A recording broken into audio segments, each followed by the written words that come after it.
Hello friends, எல்லாருக்கும் வணக்கம். இந்த வீடியோவில் ஆதார் சம்மந்தமான ஒரு சின்ன விஷயத்தை பற்றி பார்த்துடலாம். நீங்கள் ஆதார் சம்மந்தமான ஏதாவது அப்டேட் பண்ணியிருந்தீங்கன்னா, நீங்கள் எப்போ அப்டேட் பண்ணீங்க, அது உங்களோட ஆதார் கார்டு அப்டேட் ஆகியிருக்கா, அதோட ஹிஸ்ட்ரி எல்லாத்தையும் தெரிஞ்சுக்கிறதுக்கு ஒரு ஈஸியான ட்ரிக் ஒன்று இருக்குது. அப்படிங்கிறத தெரிஞ்சுக்கிறதுக்கும் அப்படியே அப்டேட்டான ஆதார் கார்டை உங்களோட மொபைல்லே ஈஸியாக எப்படி டவுன்லோட் பண்ணுறது, அது மட்டும் இல்லாமல் புதுசாக அப்டேட் ஆன அந்த ஆதார்க்கான பிவிசி கார்டை எப்படி ஆர்டர் பண்ணுறது, அதுவும் உங்களோட மொபைல்லே இது எல்லாத்தையும் எப்படி பண்ணுறது அப்படிங்கிற விஷயத்தை இப்போ பார்த்துடலாம். அதுக்கு முன்னாடி நம்மளோட சேனலை மறக்காமல் சப்ஸ்கிரைப் பண்ணிவிட்டு கூடவே பெல் ஐக்கானையும் கிளிக் பண்ணிக்கோங்க. அப்போ தான் நம்ம போடுற லேட்டஸ்ட்டான அப்டேட் எல்லாத்தையும் நீங்கள் ஈஸியாக தெரிஞ்சுக்க முடியும். உங்களோட நேமோ அட்ரஸோ இல்லை டேட் ஆஃப் பர்த்தோ இதை மாற்றிருந்தீங்கன்னா உங்களோட புது ஆதார் கார்டை உங்கள் மொபைல் மூலமாகவே அப்ளை பண்ணி நீங்கள் வாங்கிக்க முடியும். அதை எப்படிங்கிறத இப்போ பார்க்கலாம். இதுக்கு நீங்கள் என்ன பண்ணணும்னா, உங்களோட குரோம் ப்ரௌசர் ஓப்பன் பண்ணிட்டு அதில் டெஸ்க்டாப் சைட் அப்படிங்கிறத கிளிக் பண்ணிக்கிட்டு myAadhar.government.in அப்படிங்கிற வெப்சைட்டை சர்ச் பண்ணுங்கள். நீங்கள் அந்த பேஜை கிளிக் பண்ணி உள்ளே போனதும் உங்களுக்கு வெல்கம் டு மை ஆதார் அப்படிங்கிற ஒரு பேஜ் ஒன்று ஓப்பன் ஆகும். அந்த பேஜோட ரைட் சைடில் உங்களுக்கு லாகின் அப்படின்னு கேட்டிருக்கும். அதை கிளிக் பண்ணிக்கங்க. நீங்கள் அதை கிளிக் பண்ணி உள்ளே போனதும் உங்களுக்கு அந்த பேஜில் அதில் உங்களுக்கு உங்களோட ஆதார் நம்பரையும் அதுக்கு கீழே உங்களுக்கு அதுக்கான கேப்சாவையும் என்ட்ரு பண்ண சொல்லியிருப்பாங்க.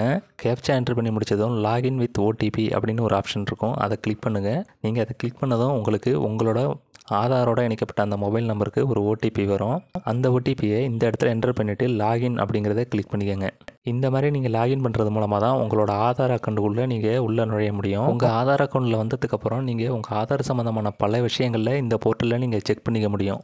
ஆதார் கார்டு சம்மந்தமான முக்கியமான அப்டேட் ஏதாவது பண்ணியிருந்தீங்கன்னா அதுக்கான பிவிசி புது கார்டு எப்படி ஆர்டர் பண்ணுறங்கிறத இந்த இதில் பார்த்துடலாம். நீங்கள் உங்கள் ஆதார் அக்கௌண்ட்டுக்குள்ளே நுழைஞ்சதும் உங்களுக்கான பேஜ் இப்படி தான் இருக்கும். இதில் உங்களுக்கு மூணாவது ஆப்ஷனாக ஆதார் பிவிசி கார்டு அப்படிங்கிற ஆப்ஷன் இருக்கும். அதை கிளிக் பண்ணிக்கோங்க. நீங்கள் அதை கிளிக் பண்ணதும் உங்களோட ஆதார் கார்டில் என்னென்ன டீட்டெயில்ஸ் இருக்கோ அது எல்லாமே அந்த பேஜில் காட்டும். கீழே ஸ்க்ரோல் பண்ணி பார்த்தீங்கன்னா நெக்ஸ்ட் அப்படிங்கிற ஒரு ஆப்ஷன் இருக்கும். அதை கிளிக் பண்ணிக்கோங்க. இப்போ நீங்கள் நெக்ஸ்ட் கொடுத்ததும் உங்களுக்கு அடுத்த பேஜில் உங்களோட ஆதார் பிவிசி கார்டை ஆர்டர் பண்ணுறதுக்கு போஸ்டல் சர்வீஸ்க்குன்னு சேர்த்து ஒரு 50 ரூபா ஃபீஸ் கேட்பாங்க. கீழே ஒரு டிக் மார்க் பாக்ஸ் இருக்கும். அந்த டிக் மார்க் பாக்ஸை கிளிக் பண்ணிவிட்டு நெக்ஸ்ட் கொடுத்துருங்க. நீங்கள் நெக்ஸ்ட் கொடுத்து போனதுக்கப்புறம் உங்களுக்கு அடுத்த பேஜில் மேக் பேமெண்ட் அப்படின்னு ஒரு ஆப்ஷன் இருக்கும். அந்த மேக் பேமெண்ட் அப்படிங்கிறத கிளிக் பண்ணி உள்ளே போங்க.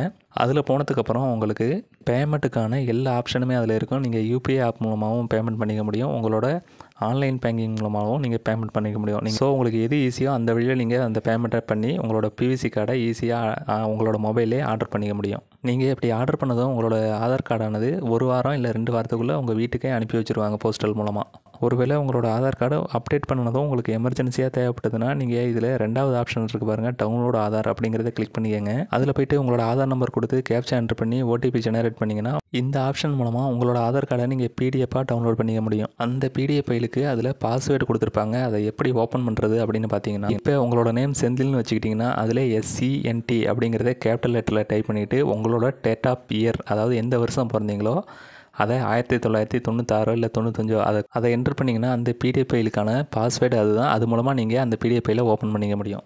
இதே நீங்கள் பக்கத்தில் இருக்கிற ஜெராக்ஸ் கடைகளில் கொடுத்து நீங்கள் ஈஸியாக ஜெராக்ஸ் எடுத்து உங்களோட எமர்ஜென்சி தேவைக்கு பயன்படுத்திக்க முடியும்.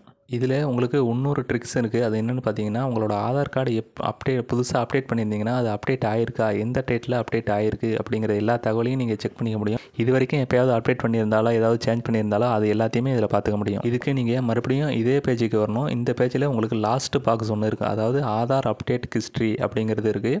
அந்த பாக்ஸை நீங்கள் கிளிக் பண்ணிங்கன்னா உங்களோட ஆதார் சம்மந்தமான வரலாறு எல்லாத்தையுமே அதில் நீங்கள் பார்த்துக்க முடியும். எப்போ அப்டேட் பண்ணியிருக்கிறீங்க எல்லா டீட்டெயிலுமே நீங்கள் அதில் பார்த்துக்க முடியும். ஸோ ஆதார் கார்டு சம்மந்தமான இந்த தகவல்கள் எல்லாமே உங்களுக்கு பயனுள்ளதாக இருந்திருக்கும் அப்படின்னு நம்புகிறேன். இந்த தகவல் உங்களுக்கு தெரிஞ்சிருந்ததுன்னா உங்களோட ஃப்ரெண்ட்ஸுக்கும் தெரியப்படுத்துங்க.